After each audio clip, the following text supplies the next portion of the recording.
So guys, hope you have a fantastic week so far. Once again, bringing you guys another warm video. As per your guys' poll that I posted, which by the way, I'm so happy I have polls now, because I actually get you guys the content you guys want to watch. But we'll be looking at Mistakes of the Emperor number 3. From the looks of it, this might be part 1, depends on the pacing of the video. Probably have to split it, I'm thinking at the most, maybe 2 parts, so it won't be anything too bad, but I'm excited for this. The last few videos have been great, so if you guys want to check them out, I probably have them pinned in the description. If not, it's like the latest few videos, you might find them. But I'm definitely looking forward to this. If you guys also enjoyed the video, if you guys like my reactions, make sure you guys like and subscribe. I really appreciate it. And as always, the original video will be in the description. Make sure you guys show the original creator some love. Like I said, about every creator who makes any Warhammer content, without them, I would have no idea where to start or what to do. So without them, I would have little to no reason or idea where to start in this vast and insane, universe that's 40K. So make sure you guys show them some love, because they do phenomenal work. Without that, let's get to it. Hello.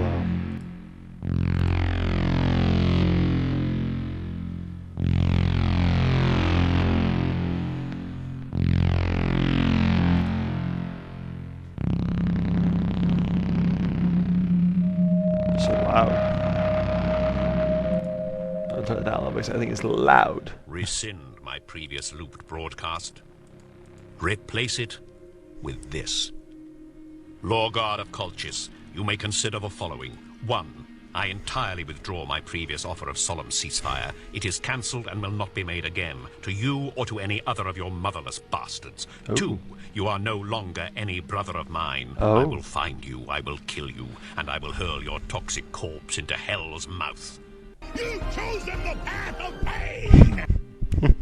In 798 M30, when the Emperor's flagship set out from Terra alongside his fleet, it put actions to words to start the Great Crusade to reunite humanity. The Emperor was already being hailed as the greatest of all men, and secretly some whispered that he was much more than just a man. But he dismissed such rumors vehemently. What is true about him is at the time of the Great Crusade, the Emperor was either nearing or slightly over 30,000 solar years in age. We all know this is fact, and your commissar is not insulting your intelligence. But what I am doing is continuing to lay... Yeah, we need to get this guy's routine now, because if this guy looks this good after 30 years, man, whew, we gotta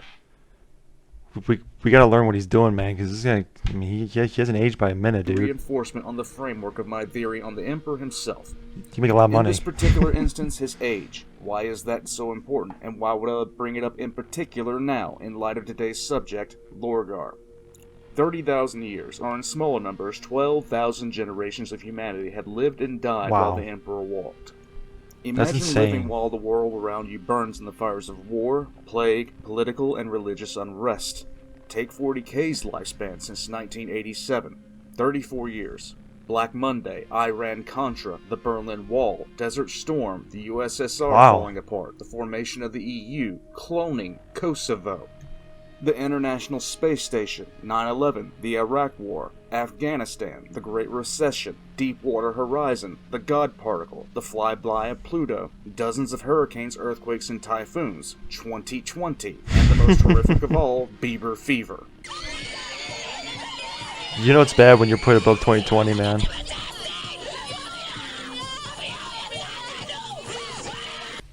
I've seen things you people wouldn't. That's perfect. That's funny. That is I never thought of that, like how old Warhammer really is and how much it's actually seen in the real world.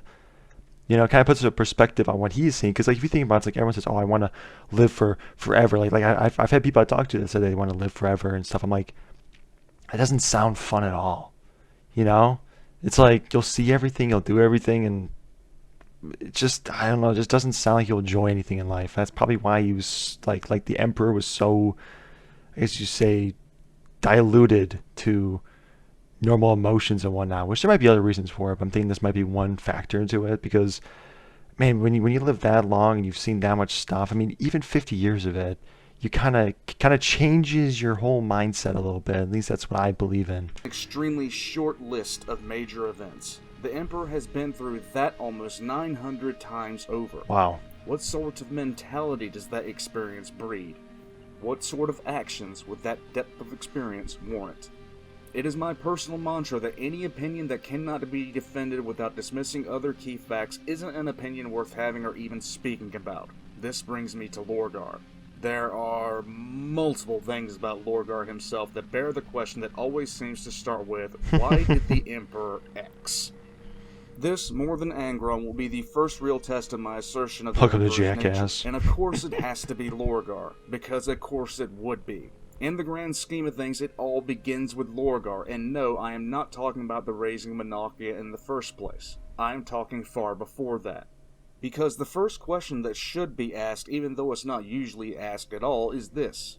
Why did the Emperor not kill Lorgar within days of meeting him? When the Emperor was planning the Primarch project, he made each of the Primarchs radically different from the others, sometimes directly specializing roles that the Primarchs would fill after the conquering of the galaxy. For instance, Dorne's Imperial Fists were always going to wind up being those who specialized in fortifying the Imperium once it was taken.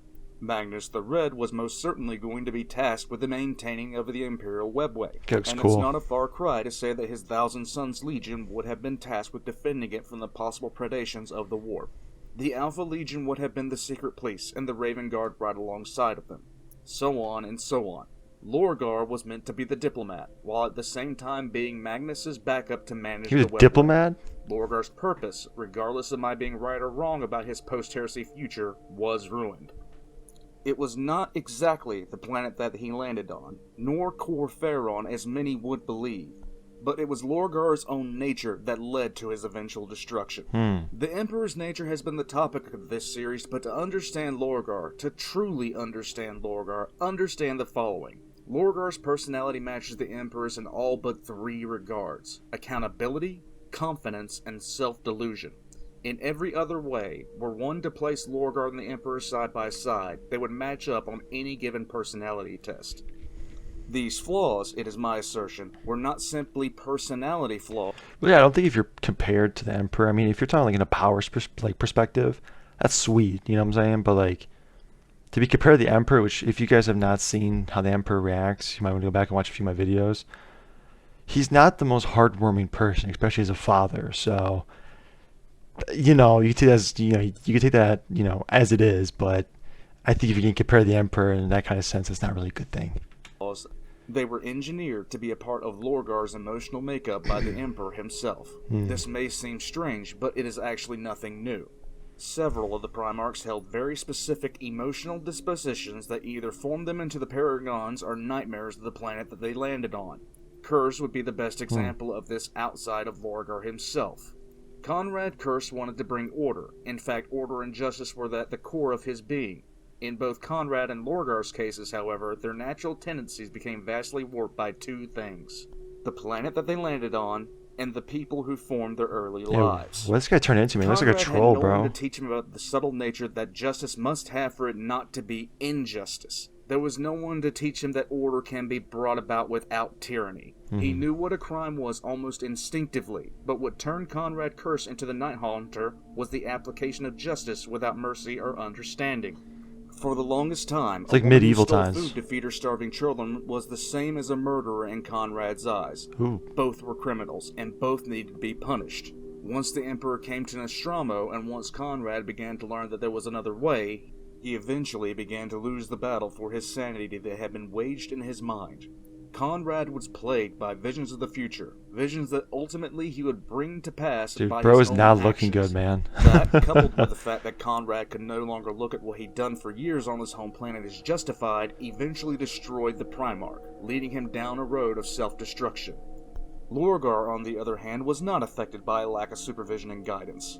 When he landed on Colchis, a highly religious world to begin with, he was found by nomadic tribesmen, who were in turn promptly killed by the man who Lorgar would call his foster father.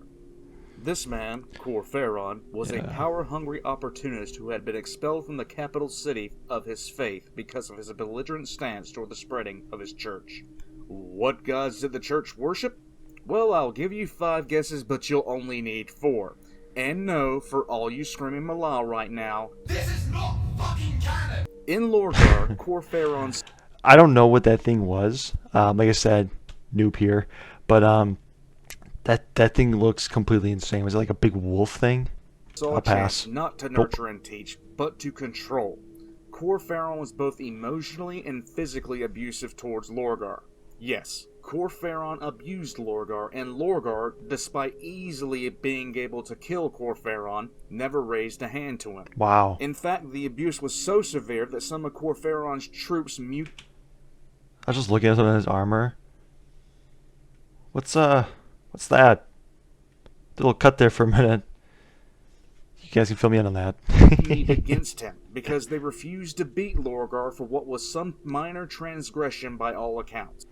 Lorgar, instead of siding with his defenders or even remaining impassive, actually attacked those who were trying to protect him, killing them all. Wow. With this in mind, I will return back to my earlier statement. Lorgar was the same as the Emperor in all but three regards. Why does that match up so well? Why? Why does that match up so well? No. Guards, accountability, That's amazing. confidence, and self-delusion. No.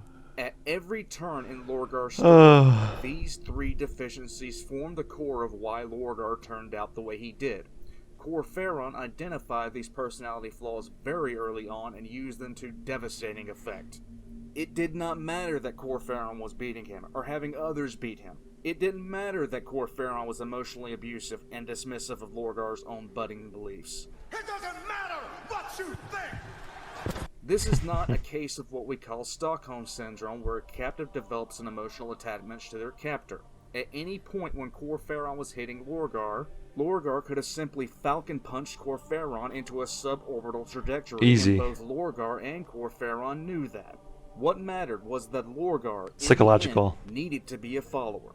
Not because he didn't have the confidence to lead, but because in the end he needed two things. One, Lorgar needed someone to blame, and two, Lorgar needed to be seen. Lorgar's ego demanded that he be at the center of attention, but at the same time Lorgar did not want to be the man sitting in the throne.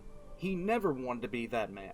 He wanted to be the man standing at the throne's left hand, there to reap all the praise and glory alongside the throne, but never there to accept any of the responsibility. This disposition makes for a very Deceitful. capable diplomat, but after landing on Colchis, these same personality traits were going to form a far different and far more dangerous profession. Despite Kor Pharon's manipulations, Lorgar had already begun to win followers among his own growing faith, the belief in the one god. Lorgar had often had visions of a warrior in bronze armor arriving on Colchis accompanied by a one-eyed giant in blue robes, and naturally, due to the heavily religious nature of the planet, this is all translated into a faith all unto its own. The belief that the One would unite the Four. Initially, Kor Pharon had fought against this, often with abuse, but after the mutiny of Kor Pharon's troops, he fell into line behind Lorgar. This may seem to contradict what I said earlier, but it does not. Lorgar was, for the lack of a better term, religious by this point. It seems very unlikely been there for so in the long. extreme that there were many atheists on Colchis. But now that religious fervor, coupled with his visions of what he believed to be the one god, began to turn into good old-fashioned fanaticism. What is this?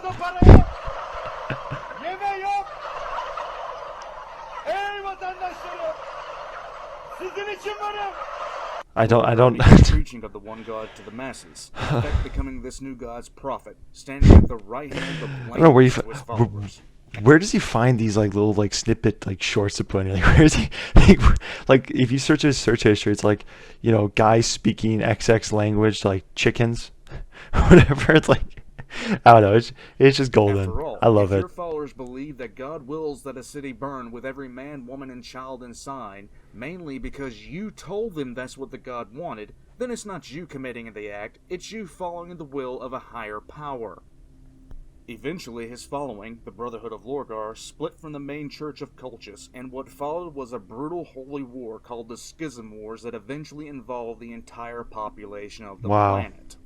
This is where the true danger of Lorgar's mindset comes into full view, and this is where the line between the Primarch You're responsible for millions and or billions of deaths. The Emperor sought to unite humanity and resorted to ruthless tactics to achieve his goal. There was no negotiation that was going to be made in the face of the basic demands of the Emperor's Imperium, but there was often a good deal of diplomacy. It was not a common thing for an attack to be ordered straight away during the course of the Great Crusade, often seen as a matter of grave concern if it were known to happen.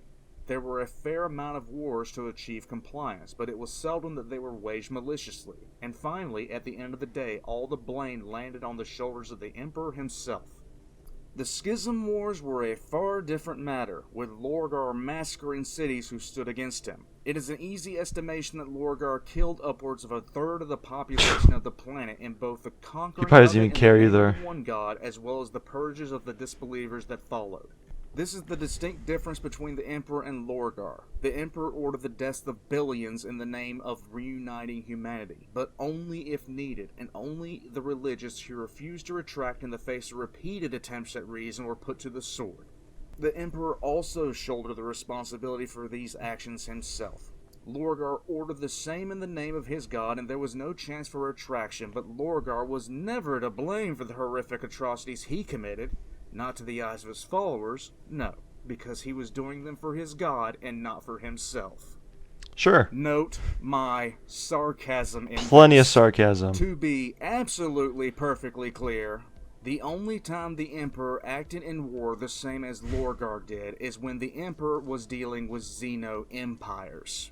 After the conclusion of the Schism War and the purges that followed, Lorgar proclaimed that the one god would arrive within a year, which the Emperor did, coming down to land on Colchis with Magnus at his side, fulfilling Lorgar's prophecy of the future. When the Emperor first met Lorgar, Lorgar immediately knelt and embraced him as a god, and continued to do so even as the Emperor denied his divinity.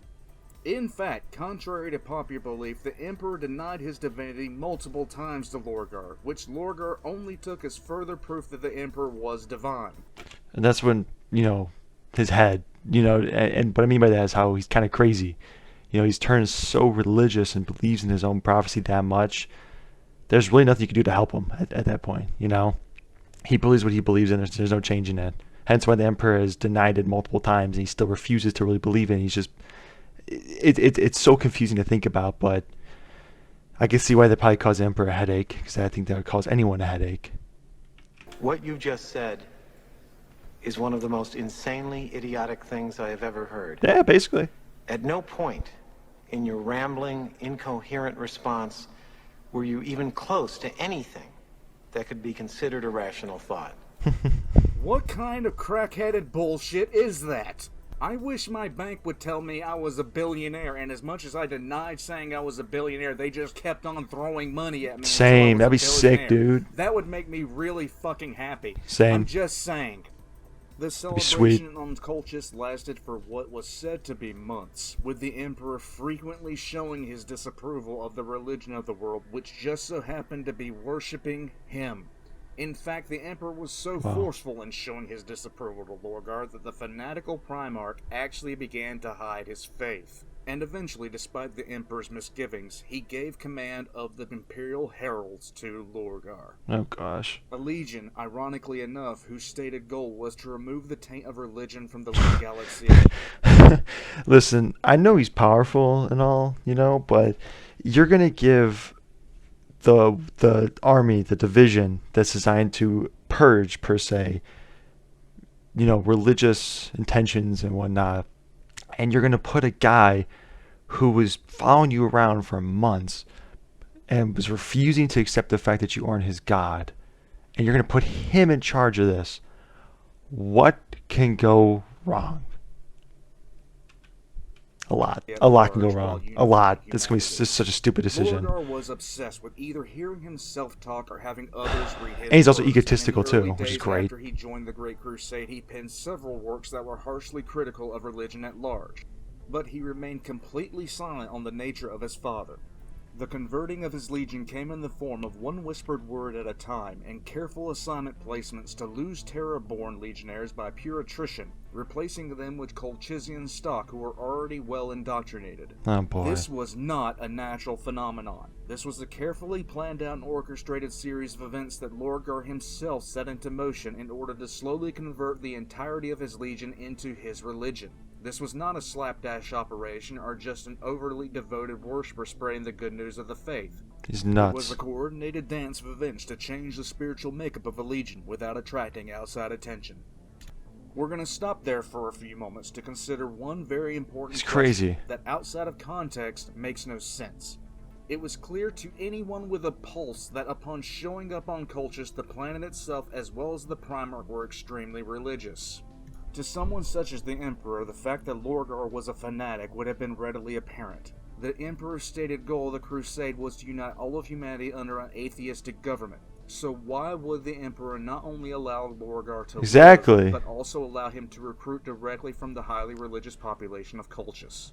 The answer to that is based completely on the information at hand, and the answer is darker than you probably would think. Oh, There no. are several things worth noticing throughout the early days of the Word Bearers. The first is that Lorgar stopped worshipping the Sorry about that, guys. I had someone walk through my door. I had to talk to him for a minute, so apologies if there's any weird cut there.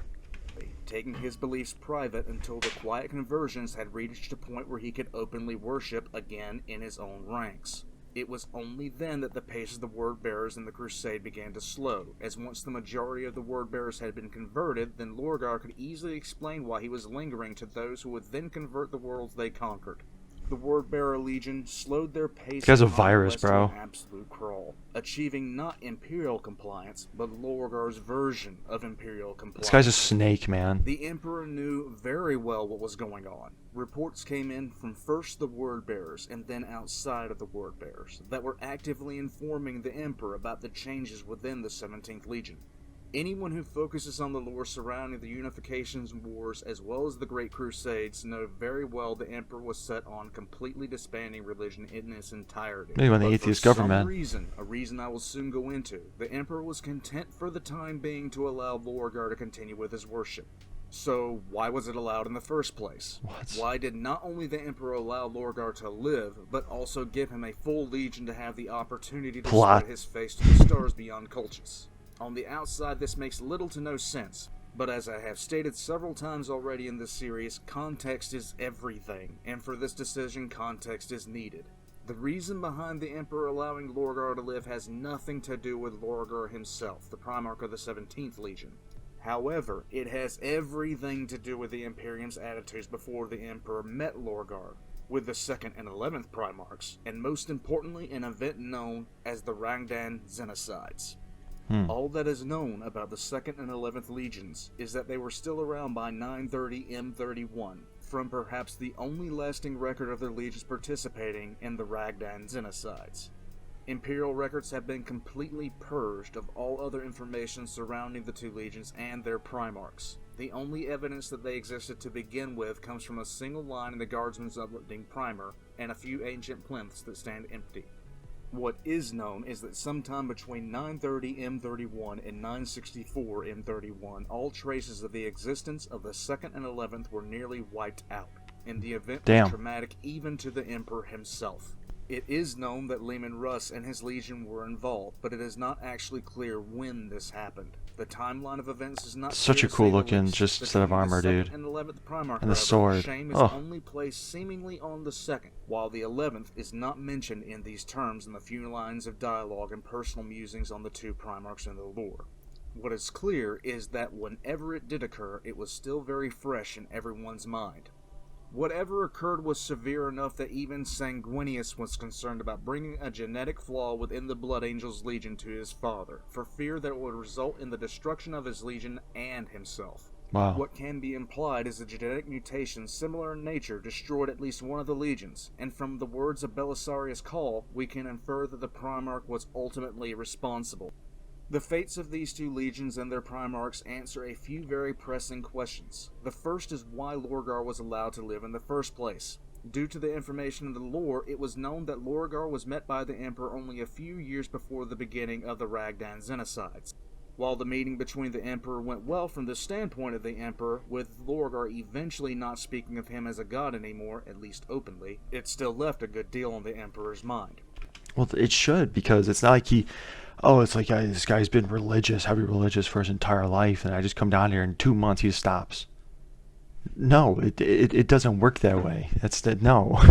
The extermination of a legion was not even a thing to be considered, Ugh. and while Lorgar's religious tendencies were a problem for the Emperor, the concept of killing one of his own creations was clearly not on his mind. Whatever course of action the Emperor would have taken regarding Lorgar's religious tendencies was completely interrupted by the Ragdan Xenocides. The Ragdan Xenocides can easily be considered the second most destructive war in Imperial history. See why it with took his only attention? The Horus Heresy itself surpassing it, and even then, it's only an estimation. It involved the forces of 7 legions, and is known that 3 legions brought their entire strength to bear. Wow. Several dozen Titan legions were obliterated, and during the 3rd campaign alone, nearly 50,000 Space Marines were killed in a single battle. A single battle? Holy shit. Human inhabited sectors were cleansed of life. The Dark Angels, having recently discovered their Primarch, were at a strength of 100,000 legionnaires by the war's start, but at the end they were under 10,000.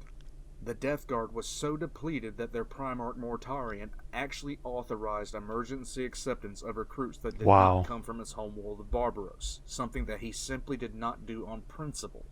The Space Wolves were likewise extremely depleted, but numbers or facts about how extremely are not apparent. During this time is when the Dark Angels obviously ceded the title of the largest legion, and they ceded it to the Ultramarines for reasons that are obvious, yet still hold a bit of mystery. And it is also in Horus Lupercal, who was occupied far away from the Xenocides, rapidly ascended in the eyes of his fellows. For decades afterwards, the crusade would slow as multiple legions, Titan legions, and the God Emperor alone knows how many guardsmen needed to recuperate from the losses sustained. Man. Even some of the Space Marines who had participated in the war were so affected by the war that they were rotated away from frontline service. Imagine that. Not only did so many Space Marines die, but a lot of them were messed up mentally. Like, you could think about how crazy that battle and war had to be to mess up a Space Marine, dude. Holy cow. Take a moment and consider that. Many Space Marines were so affected by this they could no longer participate in war.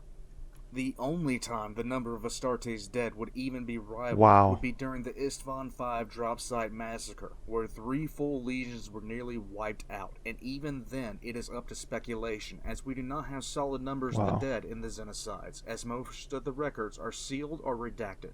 It was either during or after the Xenocide that the 2nd and 11th legions were wiped out. After the loss of the 2nd and 11th, it was no longer considered impossible for a legion to attack another legion, or for a Primarch to kill another Primarch, even though the thought of it was still clearly unthinkable to the legions that were not present. You just put it in stone. Even after what befell the 2nd and 11th, an Ultramarine was censored for theoretically proposing a scenario where Astartes fought Astartes. What is clear is that the fate of the 2nd and 11th was forbidden to speak of by the Emperor himself, and it was the order that even heretic Astartes that lived during that time still follow. Wow. It was due to these conflicts that the nature of the Emperor's interaction with Lorgar changed completely, as well as his relationships with his other sons, who now knew that the Emperor would order the destruction of a legion if the situation was considered dire enough. It is almost worth saying that the road to the Horus Heresy did not begin near a destroyed city called Monarchia. It actually started with the Ragdan.